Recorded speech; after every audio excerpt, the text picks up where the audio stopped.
Pagbasa mula sa aklat ni Propeta Isaías.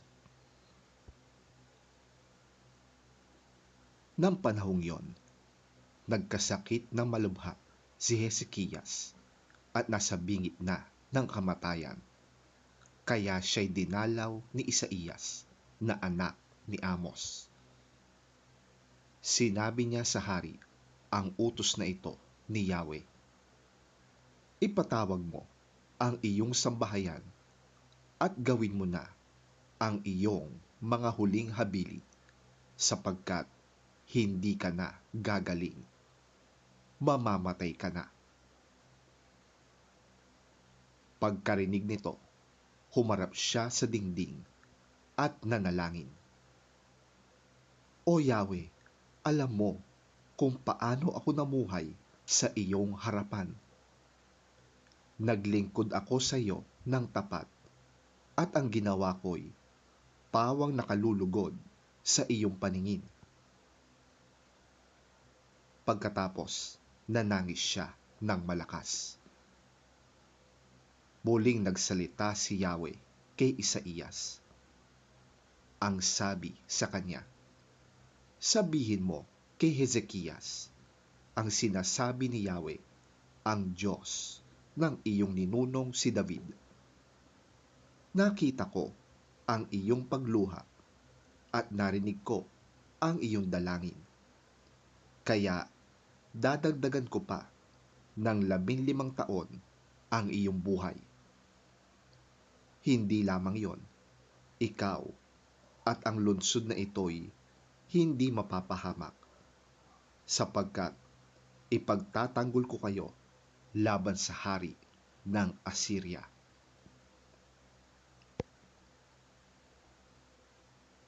Si Isaías ay nagpakuha ng pantapal na igos para sa bukol ni Hezekias at gumaling naman ito.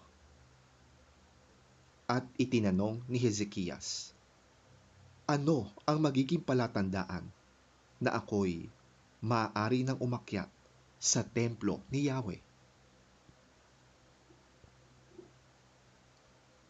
Ito ang palatandaang ibibigay sa iyo ni Yahweh para patunayang tutuparin niya ang kanyang pangako.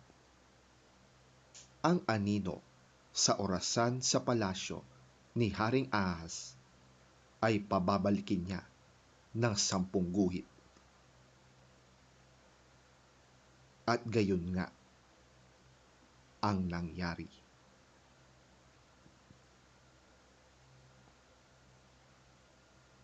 Ang salita ng Diyos. Salamat sa Diyos.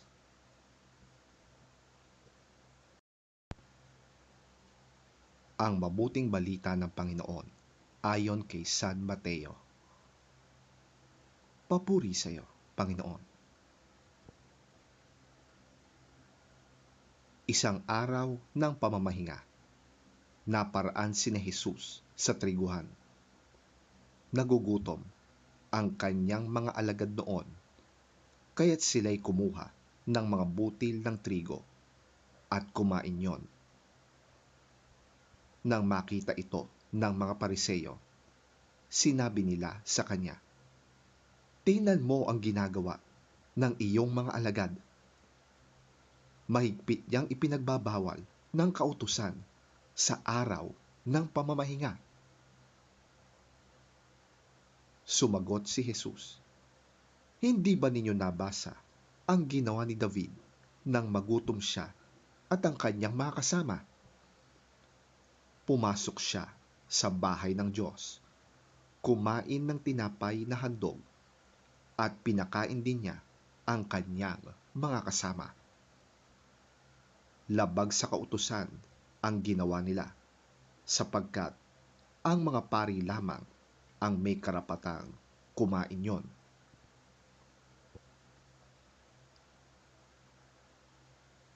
Hindi ba ninyo nababasa sa kautusan na tuwing araw ng pamamahinga, ang mga pari ay may ginagawa sa templo na bawal gawin sa araw na yon? Gayunmay, hindi sila nagkakasala. Sinasabi ko sa inyo, may isang naririto na higit na dakila kaysa templo. Kung nauunawaan lamang ninyo ang kahulugan ng mga salitang ito, habag ang nais ko at hindi ang inyong handog. Hindi sana ninyo hinatulan ang mga walang sala. Ang anak ng tao ay siyang Panginoon ng araw ng pamamahinga.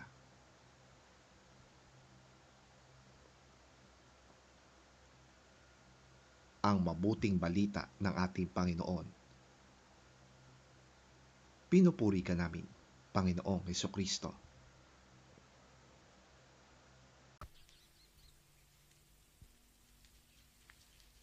At that time, Jesus went through the grain fields on the Sabbath. His disciples were hungry and began to pick some heads of grain and eat them.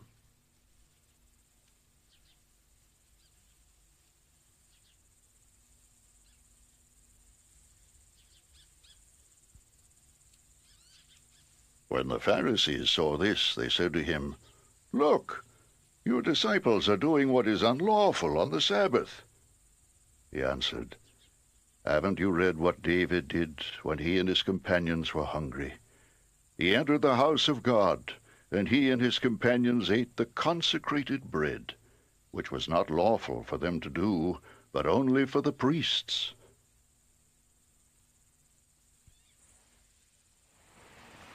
Or haven't you read in the law that on the Sabbath, the priests in the temple desecrate the day and yet are innocent? I tell you that one greater than the temple is here.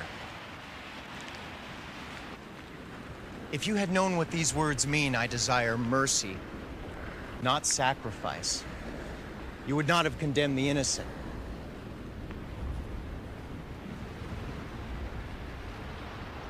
For the Son of Man is Lord of the Sabbath.